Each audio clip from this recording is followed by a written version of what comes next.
Thank you very much for clicking on the video. एक बार फिर से आपका बहुत बहुत स्वागत है। And what do we do here? We practice natural English here. Correct, we practise natural English here. देखिए, ट्रांसलेटेड इंग्लिश में फर्क है और नेचुरल इंग्लिश बिल्कुल अलग होती है, because 90% of English is spoken in its own way. अपने तरीके से बोली जाती है, हम तभी अटक जाते हैं when we try to translate Hindi expressions into English. जब हम हिंदी के उन कॉमन रटे रटा एक्सप्रेशंस को ट्रांसलेट करने लग जाते हैं, राइट? तो इस सेशन को आप पूरा देखिएगा। By the end of this session you will have understood the logic of spoken English. Logic आपको समझ में आ जाएगा and you will start thinking in English instead of translating Hindi sentences in your head, right? मुश्किल नहीं है, मुश्किल तब हो जाता है जब हम हिंदी से कनेक्ट कर करके बोलते हैं, राइट? तो कुछ छोटे छोटे कॉन्वर्सेशंस करेंगे। I ask Mehreen some questions in English और नेचुरली महरीन जब ट्राई करेगी तो आप भी मेरे क्वेश्चंस को आंसर करने की कोशिश करना और चेक करना कि आप कितना नेचुरली बोल पा रहे हैं या फिर माइंड में अपने ट्रांसलेट करके उन बातों को आंसर करने की कोशिश कर रहे हैं, राइट? अब जैसे मैं महरीन से पूछने वाला हूँ कि what are you learning new these days? Let me repeat. देखो, हर सेंटेंस को प्रैक्टिस करने का क्या तरीका है? से एवरी सेंटेंस आउट लाउड। हर सेंटेंस को रिपीट करो, हम आपको टाइम देंगे, ठीक है? तो मैंने कहा what are you learning new these days? Now answer my question. So I am learning कुरोशिया या कुरेशिया, हिंदी में आप बता देना क्या कहते हैं इसको। कुरोशिया ही कहते हैं शायद। हाँ, एक्चुअल में कुरोशिया के लिए we don't have any specific word in English. वो निटिंग, देखो हिंदी में है बुनाई और कुरोशिया वाला, वो भी बुनाई होती है फिर भी। हाँ, तो उसको कह देते हैं निट करना। knit. हाँ, निटिंग करना यानी किसी चीज को बुनना। So what are you learning new these days? I'm learning knitting. Right, I am learning knitting. मैं कुछ बुनना सीख रही हूँ, राइट? और जो हम निटिंग करते हैं उन टूल्स को हम क्या कहते हैं जो आज तुम खरीद के लाई हो? What do we call those tools? Knitting pin. Knitting needles. Knitting needles. हाँ, निटिंग निडल्स उनको कहा जाता है, राइट? सो तो लाइक मैं आज नई क्रोशिया खरीद के लाई। Today I bought new knitting needles. Right. Today I bought new knitting needles. And how many did you buy? I bought 3 types of knitting needles. Okay, that's great. That's great कहा मैंने, sounds great भी कह सकता हूँ। That's great और sounds great में क्या फर्क है? Sounds great मतलब सुन के Right. That's great normal idea पे रिएक्शन दे दिया मैंने। That's great, अच्छी बात है। और sounds great सुन के मेरे को अच्छा लगा कि हाँ भैया बहुत अच्छा लग रहा है सुन के। तो sounds great, looks great word से अगर आ रहा होगा समझ में ना, sounds great है, उसकी आवाज़ पे उसके बोलने पे रिएक्शन दे रहे हैं, जो तुमने कहा वो सुन के अच्छा लग रहा है sounds great यानी बहुत अच्छा लगा सुन के। That's great नॉर्मल रिएक्शन दे दिया तुमने। अगर कुछ आई होप आपको समझ में आ गया होगा logic. Okay, so you bought 3 needles today. Yes. Okay, so do you know how to knit? Actually I don't know. You don't know. मैंने कहा देखिए इसमें लॉजिक क्या है देखने वाली बात। Do you know how to knit? जब भी हम बोलते हैं ना तो अपने शब्दों को मत सोचो, हिंदी के शब्दों को बिल्कुल भूलो। लॉजिक माइंड में ये आना चाहिए बच्चा, मैं किसी के स्किल की बात करने जा रहा हूँ अभी। जब हम स्किल की बात करते हैं तो बना बनाया क्या फ्रेज है हमारे पास? How to. जब भी आप किसी से स्किल की बात करें तो हाउ टू। तो मैंने ये नहीं कहा कि डू यू नो निटिंग, ये भी कहा जा सकता है, लेकिन do you know how to knit. जैसे ये कहें मुझे नहीं आता क्रोशिया चलाना, ये हिंदी में कहा। I don't know how to knit. Correct, I don't know how to knit, right? मेरे को हाउ टू रट लो, हर जगह परफेक्ट बैठ जाएगा। जैसे ये कहने लग जाए मेरे को इंग्लिश बोलनी तो आती है लेकिन पढ़ानी नहीं आती। I know English but I can't teach English. हाँ सही है, आई नो इंग्लिश। देखो कुछ ऐसा है ना, हमारे हिंदी के स्टाइल्स हैं बोलने के। कैसे स्टाइल्स? उन शब्दों में फीलिंग चली जाती है। इंग्लिश में I know him, I know them, I know this, तो दिस तक तो चल जाएगा, ये आता है। आई नो इंग्लिश थोड़ा सा अजीब साउंड करता है क्योंकि नो के बाद हम तुरंत सब्जेक्ट जब लगाते हैं तो मैं उसको जानता हूँ। Okay. तो अब यहाँ पर इंग्लिश क्या है, आप स्किल की बात कर रहे हैं। I know how to speak हाँ, English. I can speak English, I I can. No how to speak English. How to लगा करके आपने स्किल की बात कर दी specifically, right. I know English, ये भी बहुत परफेक्ट है, ठीक है। लेकिन आप स्पेसिफिकली अगर ऐसे अच्छे से कहना चाहते हैं, because English is a second language for us, तो हमें और ज़्यादा परफेक्ट होना पड़ता है। वरना लोग क्या कहते हैं कि स्टाइल से नहीं, ना जानने की वजह से कहा ऐसा, right. People are ready to point out our mistakes, people are always ready का मतलब इंग्लिश का स्टाइल है हमेशा तैयार तैयार बैठे रहते हैं। हिंदी में नहीं कहते हम ऐसे हैं, लोग बस ताक लगाए बैठे हैं। So people are always ready to point out your mistakes, so avoid Okay. है, तो अवॉइड करना चाहिए। So I don't know how to knit. I don't know how to knit. Okay, अगर मैं कहूँ किससे सीख रही हो फिर? Who teach you how to knit? सही करो सेंटेंस। किससे सीख रही हो? अपने स्टाइल में कहा तुमने हालांकि, but your sentence was grammatically incorrect. Incorrect. हाँ, इनकरेक्ट था, पूरा इनकरेक्ट था। ठीक है. So who teach you how to knit? देखो, who teaches you, प्रेजेंट में अगर कह रहे मैं एस लगाने को लेकर teach. तो लगाया क्यों नहीं? What was holding you back? मैं बोला नहीं क्या? What was holding you back मतलब क्या चीज रोक रही थी? बोला नहीं किया, प्रोनाउंसिएशन ही. हाँ, प्रोनाउंस S नहीं लगा. है। So who teaches you Who teaches you knitting? knitting? सही हो गया है। या फिर who is teaching you Who is teaching you how to knit? how to knit? Right? Who is teaching you knitting? कौन आपको सिखा रहा है? Okay, now answer my question. Who is teaching you? Mama teaches me how to knit. Right. My mom is teaching me knitting. Knitting. My mom is teaching me how to knit. Does your mom know? Yes. Okay. Who taught her? I don't know. You don't know? You should have asked her. मैंने कहा you should have asked her. Have क्यों लगा दिया मैंने? You should have करना चाहिए. हाँ, देखो, you should मतलब कुछ करना चाहिए।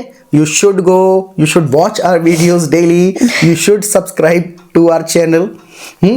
और अगर यही चीज चुकी होनी चाहिए थी, पास्ट में होनी चाहिए थी, तो you should के साथ shouldn't तो नहीं कह सकते। हाँ, है। You shouldn't asked her, हैं? तो you should have asked her। आपको ये कर लेना चाहिए था। You should have asked her. Why didn't you ask her? Because it's not too important.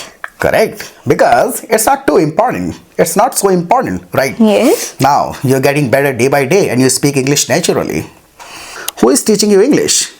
You teach me, obviously. Do I? Yes. Oh my God. Style क्या होता है कि जब हम इंग्लिश में नेचुरली बोलना शुरू करते हैं, तो आप लॉजिकली देखेंगे कि हम बिल्कुल स्टाइल बदल देते हैं। नहीं तो वो हिंदी के एक्सप्रेशन वाले जो बने बनाए सेंटेंस है ना, उनका मैसेज कुछ और जाता है। और इसको सीखने के लिए मैं पहले लूँगा आपका 1 मिनट, उसके बाद बहुत इंपॉर्टेंट पार्ट आएगा। वो अगला जो पार्ट है वो आपको बिल्कुल ये समझ लीजिए सालों साल बचा देगा आपके। तो इससे पहले आप 1 मिनट का प्रवचन सुनिए। Don't skip this part. सबसे पहले चैनल को करिए सब्सक्राइब, और सब्सक्राइब करने के बाद नोटिफिकेशन बेल आइकन को दबा देना, क्योंकि रोज़ाना 12 बजे हमारा रियल लाइफ से रिलेटेड कॉन्वर्सेशनल सेशन आता है। 15 सेशन देख लीजिए। 15 सेशंस में ये पूरी ग्रामर जो अलग से सीखते हैं, code word should have would have, सब आ जाएगी समझ में, और साथ के साथ लॉजिक समझ में आ जाएगा किस सिचुएशन में क्या कहना है। ये तो है सीखने वाली बात, राइट। तो जैसी वीडियो आएगा नोटिफिकेशन मिल जाएगा। और एक छोटा सा काम करना है आपको हमारा, वीडियो को करिए प्लीज़ लाइक, और लाइक करने के बाद एक ऑप्शन निकलेगा नीचे से लीडर बोर्ड करके, उस लीडर बोर्ड पे क्लिक करना और वीडियो को हाइप कर देना। हाइप करने से क्या होगा, it will help our video reach more people on YouTube. थोड़ा हमारा फ़ायदा होगा इसमें, राइट। हमारा एक काम करना है। और उसके बाद में आपके लिए बहुत इंपॉर्टेंट बात बताता हूँ मैं। देखो, लर्निंग अलग चीज़ है और बोलने की आदत होना अलग चीज़ है। You need to develop the habit of speaking. बोलने की जब तक प्रैक्टिस नहीं करेंगे, बोल नहीं पाएंगे, समझ पाएंगे। और उसके लिए आप हमारा प्रैक्टिस ग्रुप ज्वाइन करिए और लाइव क्लासेस अटेंड करिए। हमारे प्रैक्टिस ग्रुप का फ़ायदा क्या है कि वहाँ पर पूरे दिन छोटे छोटे कॉन्वर्सेशंस ग्रुप होते हैं। हर ग्रुप में कुछ ना कुछ रियल टाइम में बातें चल रही होती हैं। कोई एक दूसरे से पूछ रहा होता है कि भाई ठंड आ गई, आज भी आप स्वेटर खुद बुनते हो क्या या मार्केट से लाते हो, जैसे हम बातें करते हैं नॉर्मल, तो वो फ्रेंड्स ग्रुप होते हैं छोटे छोटे, जो बहुत फेमिलियर हो जाते हैं 1-2 दिन में, तो ऐसी बातें एक्चुअल में करना शुरू करते हैं जो बुकिश इंग्लिश से बिल्कुल अलग है। तो जब आप आएंगे ना, आपको मानो कुछ भी नहीं आता, लोगों को कहते सुनेंगे I am knitting A sweater for my husband, हैं, तो आपको पता तो चला सुन के। जब 2-3 बार सुन लेंगे, निट निट निट उसको यूज करने की फिर कोशिश करेंगे अपने सेंटेंस में। ये होता है असली तरीका। ऐसा नहीं होता कि मैंने किताब में पढ़ लिया अब मैं बोल लूंगा, राइट। तो रियल टाइम में सुनना है, जितना हो सके सुनने के बाद उन सेंटेंसेस को पिक करो and try to use them in your sentences during the conversation. बोलने की कोशिश करेंगे तो यहाँ पे सुनने की प्रैक्टिस और बोलने की अनलिमिटेड प्रैक्टिस कर सकते हैं पूरा दिन, कोई टाइम लिमिट नहीं है। फिर दिन में होती है 2 बार लाइव क्लासेस, जो छोटे मोटे कन्फ्यूजन रह जाते हैं। आपने कोई सेंटेंस कहा, लग रहा है कि यार मेरा सेंटेंस सही है या नहीं, या और अच्छे तरीके से कैसे कहें, तो we simply come together and we discuss those expressions and grammar rules in detail. पूरा डिटेल में डिस्कस करते हैं, तो दूसरे लोगों के डाउट सुन सुन के बहुत ज़्यादा डीपली समझ में आ जाएगा कंसेप्ट लैंग्वेज का, कि कैसे बोली जा रही है और क्या ग्रामर लग रही है। और अपने डाउट पूछेंगे तो 100% क्लियर हो जाएंगे डाउट्स। कन्फ्यूजन्स हैं, ऐसा नहीं है you don't no English, it's not that you don't no English.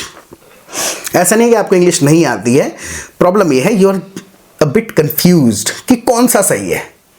तो जब हम 4 लोगों को अलग अलग तरीके से कहते हुए सुन लेंगे तो आपको कन्फ्यूजन दूर हो जाएंगे कि भाई 4 उनसे सुना है, मैंने नहीं बनाया। ये कॉन्फिडेंस आ जाएगा, भले गलत है मैं तो सुना है, राइट। और बाहर काफ़ी ज़्यादा मज़ेदार कॉन्वर्सेशंस होते हैं, you will enjoy these conversations here, right. तो आप मुझे व्हाट्सएप करें, बहुत सस्ता है। हाँ, तो जैसे कि या मैं ये कह रहा था, क्या आपको एक बात कहनी है मुझसे भी। वो तैमूर क्या कर रहा था, you were knitting, what were you knitting, कुछ बना रही थी, तो मतलब तुम कुछ बुन रही थी और तैमूर उसको उधेड़ रहा था। हाँ, गुस्सा है मुझे। हाँ, अब ये बनाती जा रही थी, तैमूर उधेड़ता जा रहा था पीछे से, तो उसको कैसे डिस्क्राइब करें, how to describe that? Actually, I'm not knitting. I was just learning how to make a chain Okay. with yarn. Correct, right. How to make a chain with yarn, Yarn. बिल्कुल सही है, absolutely perfect. कि मैं chain बनाना सीख रही थी, I was learning how to make a chain, right. वो chain उधेड़ रहा था।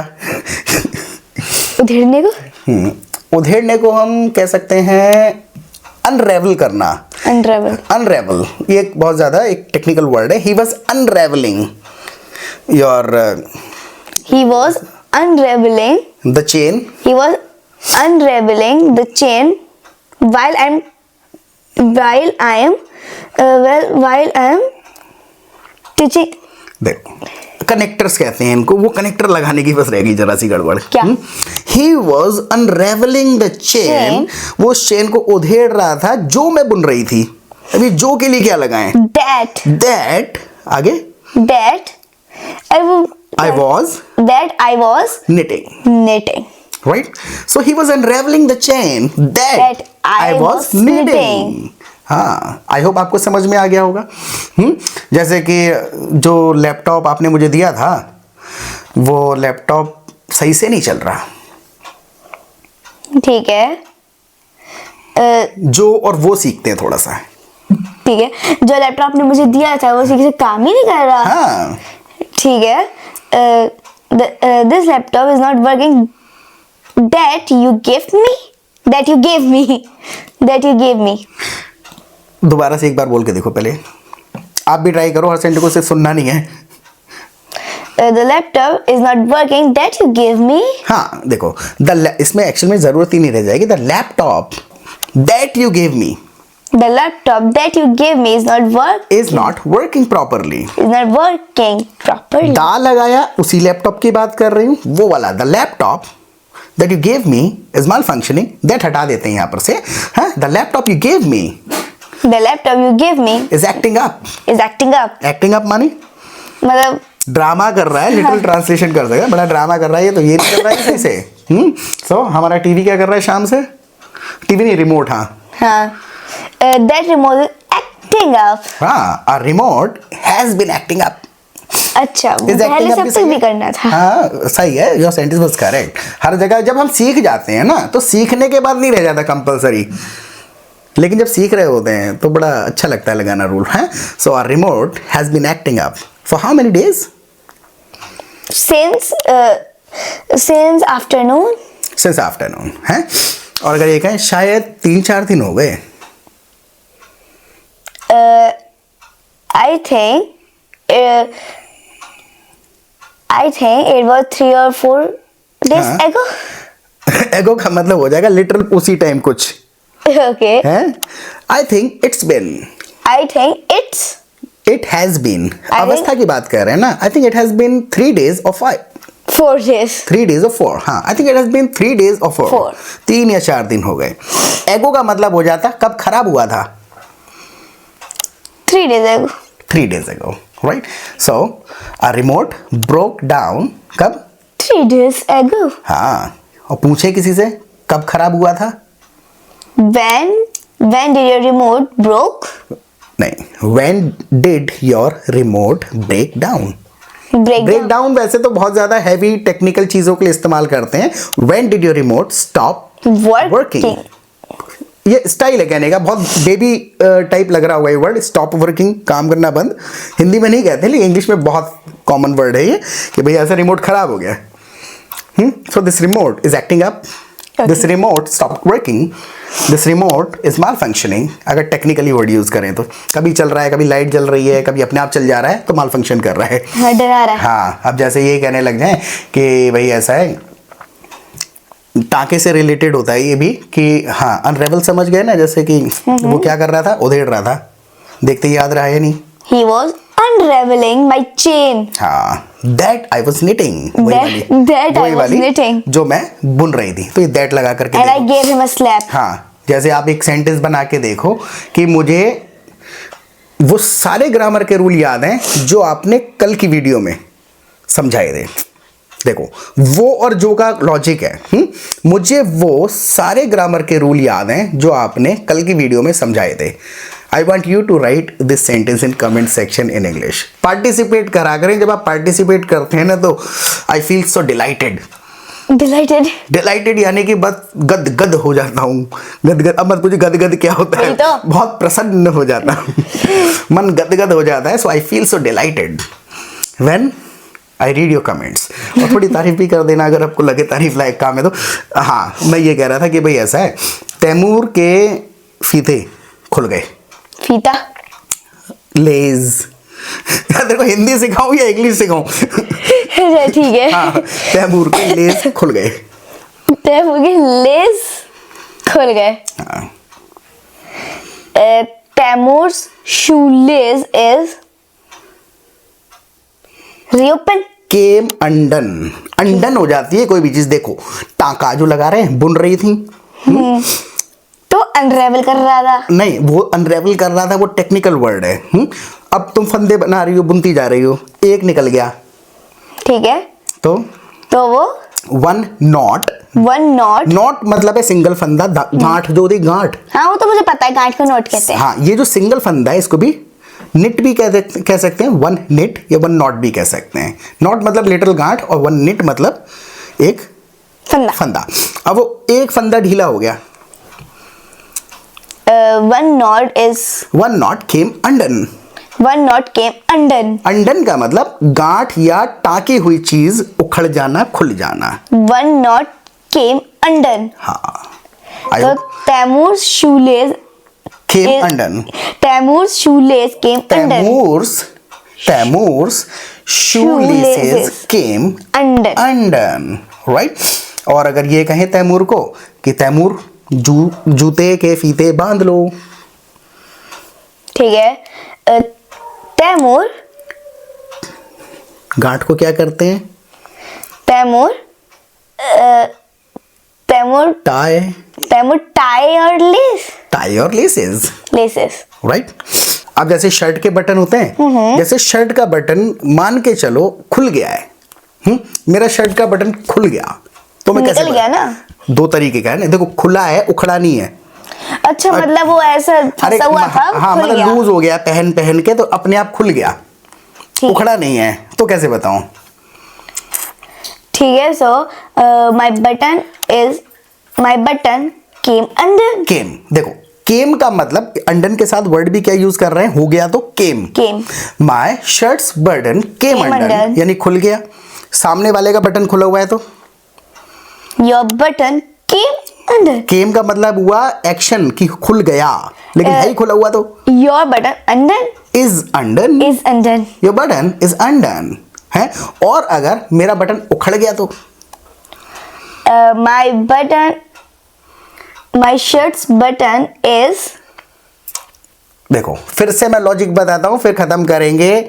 वर्ड्स 300 अगर जिसने रट लिए वो इंग्लिश बोल सकता है, इससे ज़्यादा नहीं होते। I have been teaching English for 3 years, 3 साल तो लगभग ऐसे टेक्निकली कह सकते हैं 3 साल से पढ़ा रहा हूँ। वैसे तो कॉल सेंटर्स वगैरह में जो ट्रेनिंग करी वो अलग है। I have been teaching English for 3 years on YouTube.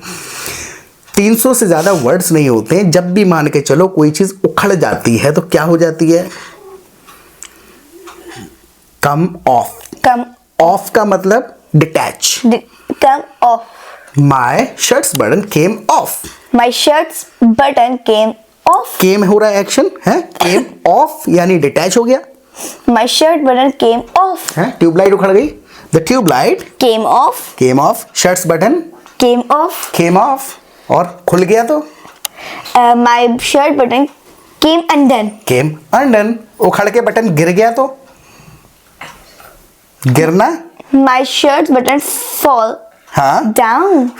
फिर से फेल Fell ऑफ। off. इसमें पूरा एक्शन है, उखड़ के नीचे गिर गया। My shirt's button fail fell और कहाँ off. से आया, ऑफ। Off.